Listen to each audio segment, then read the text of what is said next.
AITA for ignoring my brother and not caring he's changed since bullying me when we were young. I'm male, 19. My brother is 21 and is my only sibling.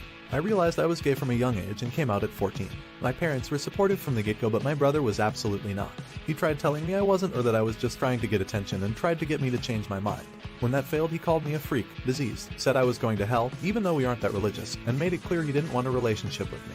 He outed me at school. My friends already knew, and tried to get others to join him, but no one really cared and nothing much changed. Needless to say, I vowed to limit contact with him as much as possible, but the comments continued until he moved out when he turned 18 for school.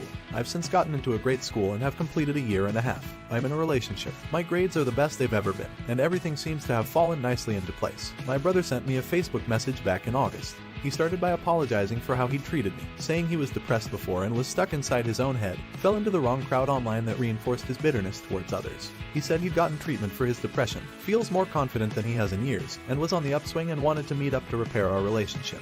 He said he was proud of me for being gay and supported me and apologized for taking so long to make it known. I didn't respond, nor did I respond to his happy birthday message in September. Then he started texting me saying he understands if I'm still hurt, but that he'd love nothing more to make up for the hurt he caused. I haven't responded to these either. Here's where my boyfriend says I'm top. Over the holidays we were all back at my parents' house. I had a great time seeing my family, except for him. Each time he'd ask about me or try to talk to me, I'd give him one-word answers or clam up. He offered to get a game for me as a gift, but I declined. He pulled me aside to apologize face-to-face, reiterating the stuff he said before, but I also cut that short and walked away. Meanwhile, I talked with my parents like normal and was very open with them about the happenings of my life, typically within earshot of him. The day we left, I said my goodbyes and found him in my car crying. He said he understands why I'm closed off to him and that he regrets how it turned out, wished me well, and went inside. I told my BF about this when I got back and he's pissed and called me an aw. BF says it's clear my brother feels badly about how he used to be and he's changed, and that to throw that all back in his face is a prick move. My parents agree and say he's a good person, but ultimately feel it's up to us. Personally, I've gotten so used to the idea of not having a brother that I don't know if there's anything left to salvage. He made his choice to sabotage me then. Is it really my problem he regrets his actions now? Am I the idiot? Edit. So my BF just texted and said that how I handled this thing has him questioning things and that he thinks we should take a step back for a while. So that's cool. Update. So it's been a few months since my first post, and since a few people were asking, I thought I owed you an update. I would have provided one sooner, but this is a throwaway and I had logged out earlier. The fact I remember the password is itself a miracle. A little after my last post, I texted him that I appreciated his words, but that his actions had really hurt me and that I needed time.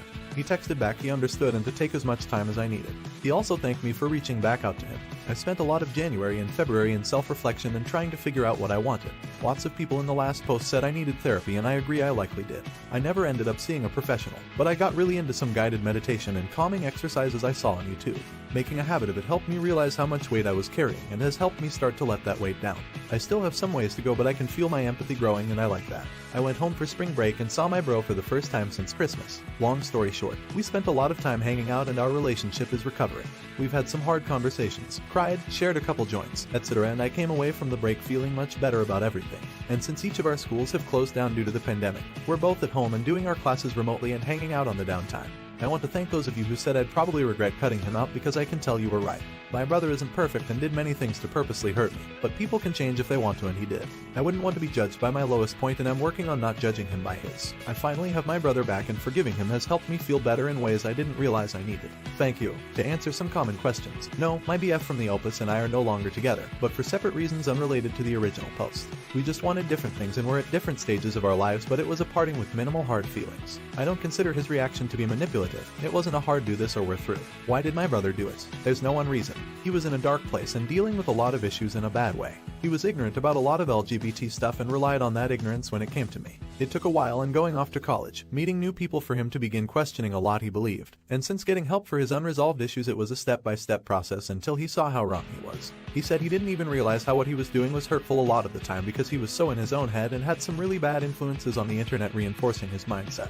I can understand that and I love how far he's come. Why didn't our parents intervene even though they always had my back? They did a lot of the time, but most of what he said wasn't in their presence, and I was not one to go running to them each time I was the victim of something. They are good people and I hold no animosity towards what they might have done instead. I'm thinking about showing my brother this in the previous thread so he has a better understanding of how I felt about this and may update later on how that goes. Also, I just want to say to others out there who feel they've been repeatedly wronged by someone to the point they want to cut them off that I know exactly how you feel. But the fact is people can change if they want to, and even if they do, you're under no obligation to welcome them back in your life. But if you can find it in your heart, I'd strongly encourage you to give them a fair shot at doing so. People do fricked up things, sometimes many times or for many years before they realize it and feel remorse. We're all only human lesser than 3, not the idiot. My older sister was flat out abusive to me growing up. Ruined my credit, gave me legit scars, got me in trouble, and locked the fridge so I couldn't eat when my parents were out of town. Finally, I cut her out for good and went silent for 2 years during grad school. Something in her snapped during that time and she became a changed person. It's been years later and she opened up to me about sexual abuse she experienced as a child that caused her to lash out at me. I've never allowed myself to fully tap into my anger with my sister. Instead, I feel sad for the deep pain she still feels to this day. I forgive and love her and value our relationship. But my therapist thinks I've tucked away some of the hurt and anger I feel for my sister and wonders will I ever give myself permission to work through those feelings. I think she's right. I say all that to say I'm glad you're allowing yourself to feel your anger and hurt.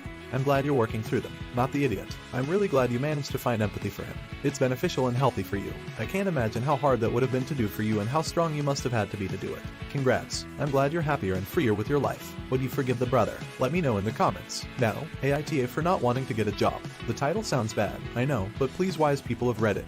Just hear me out. My boyfriend, male, 29, and I, female, 27. Have been together for 3 years now, and we decided that it was time to live together. Some background information. He is an engineer working for a big company in my country and I'm a writer. I also own 2 apartments in a very popular and nice area in the city that I rent for extra income. They belong to my grandparents, and as the only grandchild I inherited them when they died. Even though the pandemic hit my country hard, I did not experience any difficulties because my tenants have kept paying me rent. Therefore, my income hasn't changed at all. I'm not a millionaire by any means, but I can live comfortably just renting my properties. On to the main issue. We decided that I would move to my boyfriend's flat as it is bigger than the one I currently live in, and we agreed that we would go 50/50 on everything: rent, utilities, groceries, etc. I would do more household chores than him since I WFH, but I had no problem with this, of course. However, my BF is now saying that I should look for a real job because it would be unfair that you stay home all day doing nothing while I work. I'm currently working with my editor to finish the first novel in my series, which will consist of 3 books. So it's not like I do nothing all day. I refuse to do so because 1, I have a real job and an extra source of income, and 2, I can pay my share of the living costs without any problem. He insists that I'm being unreasonable. Am I the idiot? So I posted this some days ago, and a lot of things have happened since then. Of course, I sat down with my BF to talk about his sudden change of attitude towards my job as a writer, and I told him that it was very disrespectful to tell me that I have to get a real job when I already have one. I told him that I was considering ending the relationship too because of that. However, I also asked him if there was something that he wasn't telling me because this behavior was not normal at all. At first he doubled down on saying that there was nothing that he wasn't telling me, but after insisting a bit more he admitted that he was jealous of me. He said that he hates his job. This was quite a surprise, NGL, and he resents seeing me so happy and fulfilled with mine. The fact that I have another source of income only makes his jealousy worse because I'm pretty independent and can stop working whenever I want. His words, not mine. However, he said that he was willing to let me continue writing if I also worked somewhere else to make things fair. I was flabbergasted. I love this word, to say the least. So yeah, I broke up with him. It hurts, but I'll live. Maybe this will give me ideas for another novel. Haha, thank you all for your advice and kind words. They have been really helpful. Not the idiot. How I love reading stories of independent people kicking ass. Congratulations on your success and walking away from someone who was going to bring you down. Good luck with your book. Not the idiot. Girl. As another writer, I'm jealous as hell you have a passive income and get to spend your days writing what you want. But you know what? Good for you. You chase those dreams, and you'll keep yourself fulfilled more than any insecure man ever could. It's so absurd for people like that to spend so much energy trying to tear another person down to make themselves feel better. He should have just found a goddamn hobby. Should she have dumped him? Let me know in the comments. Now, AITA for lying about my wife having fertility issues.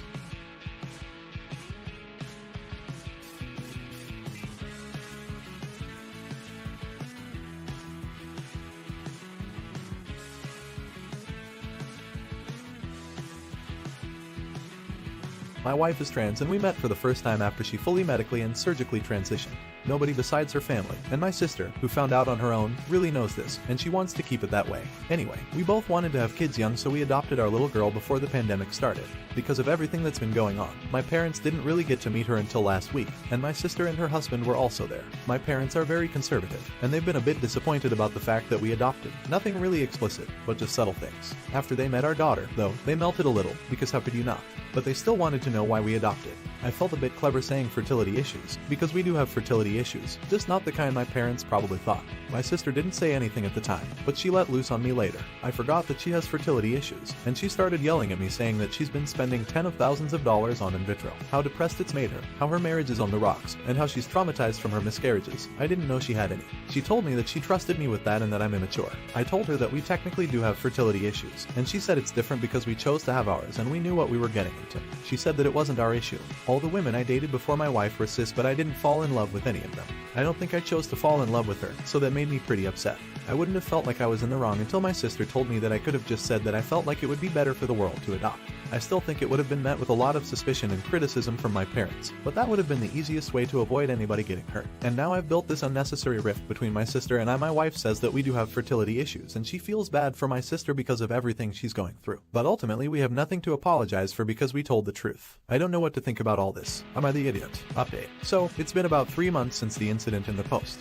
Our daughter is still the most precious girl in the world, and my wife was very complimented by a few of the commenters. Even though, at the end of the day, I don't think it was wrong to refer to it as fertility issues. I apologized to my sister once she cooled down anyway. She's been going through a lot. Sometimes things aren't about being right so much as they're about family. Thanks to everyone who told us we had nothing to apologize about, though. My sister forgave us, and we hugged it out. She even apologized about telling her she was appropriating issues, which honestly offended me the most, but that wasn't the end of it. My wife couldn't get rid of this nagging feeling that maybe something could go wrong again and my sister or her husband would tell my parents, so she told me she wanted to come out to them. It was a hard decision for us, because I loved them and I was terrified they would disown me and spread gossip about her, but what can I say? My wife owns me lol. It's her over everyone else for me. She kept getting scared every time we agreed we were going to say something, and it ended up coming out when my mom was telling my wife how much I cried when I broke my arm. She said the most she ever cried was getting a soccer ball launched into her balls. I love my wife. She had to explain it a bit to them, and they're still a little uncomfortable. But nothing has really changed. At first, they were horrified, but they always really liked her, and I guess they couldn't just erase that, especially after she explained her situation to them. If anything, I'd say she's made them a bit more open-minded, and I actually got my sister and her husband looking into adoption. Everybody wants a daughter like ours. Anyway, thanks for the advice, everyone. I hope this update makes everybody's day a little brighter. Not the idiot. I think this is quite an amazing update. Also, the surprise twist of your sister looking into the adoption route. Not being able to carry your own child doesn't make you less of a woman. Nor does popping out a kid a year make you more of one. I hope she adopts as many kids as she wants and they grow up with all the love she has to give. Not the idiot. So happy to see it. Such a good example of you don't apologize for intentions, you apologize for impact. Both of you hurt each other and apologized for the hurt even though neither had bad intentions.